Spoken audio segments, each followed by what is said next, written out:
You are looking at Julian's pronunciation guide, where we look at how to pronounce better some of the most mispronounced words in the world, like this other curious word. But how do you say what you're looking for today?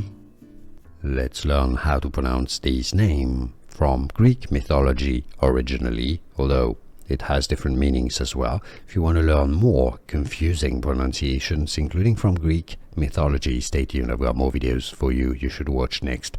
There are two different ways of pronouncing it in English. Laius, which is the more kind of Latin pronunciation, even though it's Greek, but Laius, or in English, it's also pronounced Laius. So that's more of the English pronunciation. Laius does exist, or you can also pronounce it as Laius. Both pronunciations are indeed correct, and now you know. Here are more videos on how to pronounce more confusing words and names too many mispronounced. Like this video if you found it useful. I appreciate your support. I'll see you soon, and thanks for watching.